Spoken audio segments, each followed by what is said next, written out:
What's up, guys? Welcome back to another video. So I just finished watching X019. This is literally 5 minutes after I finished watching it. So it is my initial reaction to what I thought about this conference, about this Inside Xbox episode. And let me just say, I was pretty underwhelmed with the announcements of the new stuff, but they completely blew me away with the Xbox Game Pass stuff. I am so excited for this service. It just keeps getting better and better and better. And I mean, this is easily the best gaming service out there, and it's really kind of taking over everything, in my opinion, especially with some of the announcements that they made in this Inside Xbox episode. So let's start here looking at the screen. I know, well, I'm looking at the screen, you look at my screen. But anyways, let's start here looking. This is their big announcement that they really wanted to highlight in this Inside Xbox episode, and that is that there will be 50 new games coming to Xbox Game Pass, available now, coming in the holiday season, or coming in 2020, which is massive, especially with some of the titles that they announced. So quickly running over this list here. Right now today, you can get Age of Empires 2, which, I mean, there's the definitive edition. There are tons of Age of Empires fans. One of the best RTSs ever made. It's great to have that. Then you have Rage 2, which is another game that I really enjoyed. I paid for this game. I played it on the Xbox One, and I really enjoyed it. Now that it's on Game Pass, I'm not going to go back and play it, but if you were ever interested in trying it out, I would highly recommend trying it out. Then you have the Talos Principle, which is a really insane first-person puzzle game that this is definitely something I am going to try. I've only heard good things about it. The rest of the stuff, I mean, I don't know too much about them, but there's new games today that you can try out if you haven't tried. Now, going into 2020, this is where it gets super, super interesting. Some of the stuff they announced, not only are they great games, they're older games, but not only are they great, it's just the fact that they are getting these on Xbox now is just crazy, because this may mean that if they do well, they're going to start getting more console exclusives that were third-party games, but they were exclusive only on the PlayStation. Most likely, they'll be getting those if they do well on Xbox Game Pass. So just to start off here, if you like Final Fantasy, Xbox Game Pass, I mean, is the place to go, because you're going to be getting Final Fantasy 7 all the way to Final Fantasy 15 on the Xbox Game Pass. And if you remember, some of these games have already been remastered and been re-released, and you've had to pay full price or $40 or $50 for these remasters. So, for example, on the Switch, Final Fantasy X and X2 were released, or 10 and 10-2 were released as remasters. And you had to pay, I think it was like $34.99, or in Canada, I think it was like $45 or something like that. But now they're all on Xbox Game Pass, so you don't need to worry about it. And if you want to experience it, you can go sign up and experience these games. And you're getting Final Fantasy 15, which is a game that just came out, I believe, 2 years ago. It was 2 years old, but if you haven't played yet, it's now the best time to check it out. And you're getting the very popular, as known to a lot of people, the best Final Fantasy game ever released, Final Fantasy 7 on there. And I mean, I've played Final Fantasy 7 a couple of times, so I'm probably not going to go back and try that. But Final Fantasy 8, I kind of want to try it. I want to try the remastered version. I want to see what it's like and see if I still would enjoy it today. I remember playing it back in the day. I don't think I ever actually beat the game. But playing the remastered version would be a lot of fun. Now, there's obviously a long list here, but other games that they announced that I'm very excited for that are coming on 2020 would be Tekken 7. I still haven't played this Tekken, and I hear it is the best Tekken ever made, and I still haven't played it. So when this comes out, I will definitely be trying it. Streets of Rage 4, a game that I was going to pick up day one no matter what. Now I don't have to worry about it because it's on Game Pass. The Witcher 3, I mean, known to a lot of people as one of the best RPGs ever made, or definitely made in this generation. And now you can play it for free in 2020 on Xbox Game Pass.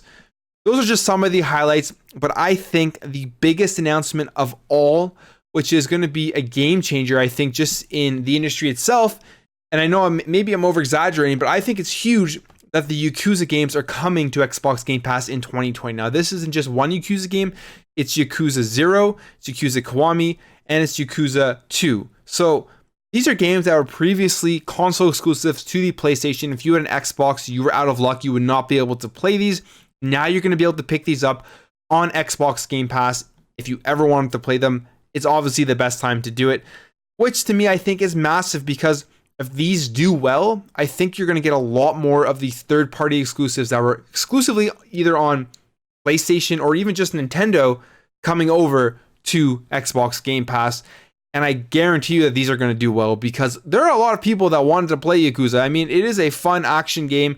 And if you're going to be able to play these games on Xbox Game Pass by only paying a monthly fee, people are going to be checking these out. It's already been proven that games that come out on Xbox Game Pass have a huge adoption rate because they're there. So why not try them? Why not download them and try them? I think this is massive news. And not only that, something that I found really key and interesting that was mentioned at the end of Xbox Game Pass, Phil Spencer came out and said that he's been going to Japan a lot and talking with the developers and trying to get more people on board for Xbox Game Pass. So you can definitely rest assured that he's probably going to continue to do that. And you're going to see more of these Japanese games coming to Xbox Game Pass, which I think is massive. It's massive. That's one of the main reasons why people don't like Xbox or people don't go towards Xbox, because they can't get these types of games on Xbox. And now that you're going to start being able to get these on a subscription service that you pay monthly for, plus everything else, I think it's going to be huge for Xbox and for the console. Now, besides that, they announced 2 brand new IPs, which I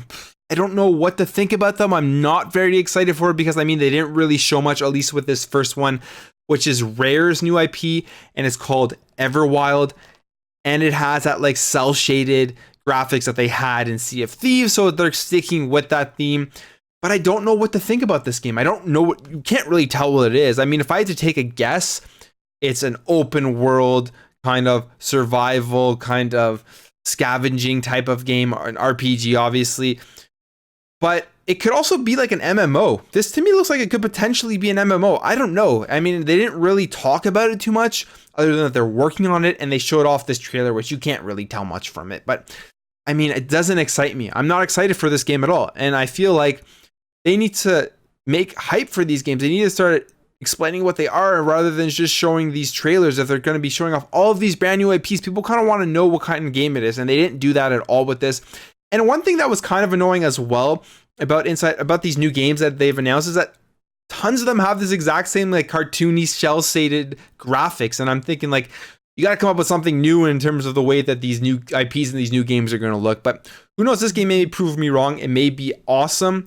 And then the new game from Obsidian that was announced, which completely took me off guard, was this new survival game called Grounded. And basically, you play as a human who's the size of ants, and you're trying to survive fighting off all of the elements that you would have to fight off if you're that size, which, I mean, it could be a great game. It could be cool. I just think coming from Obsidian as the first new IP that they are putting out after being acquired by Xbox. I know The Outer Worlds came out, but that was in development long before Xbox acquired them.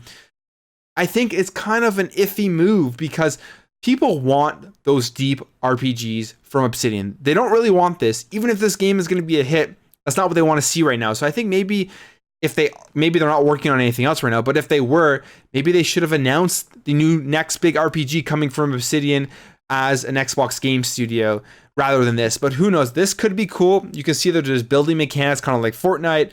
You're surviving. I don't know. I'll check it out. I mean, it's going to be free on Game Pass, so I'll definitely check it out when it's released, but we'll have to wait and see what it is. But yeah, Inside Xbox at X019 overall, I think was decent. I think, like I said, the new announcements were meh, but the Xbox Game Pass stuff just gets me excited every single time they talk about it because they're bringing more and more amazing stuff to it, and just to pay a monthly fee and to be able to download these games. On top of that, they said that they're going to be bringing Xbox Game Pass to Project X Cloud. So if you just want to stream it, you can do that as well. But me personally, I like to have the ability to download these games and have them on my hard drive and not worry about that latency. It just really has me excited for the future of Xbox going into the next generation. Let me know if you guys watched X019. Let me know what you guys think about these Xbox Game Pass announcements. Are you excited about them? If you don't have Xbox Game Pass, are you going to be looking into getting it now because of this? I will love to know what you guys think in the comments below. If you enjoyed this video, make sure to hit that thumbs up button, subscribe if you're new to this channel, and I'll catch you in the next video.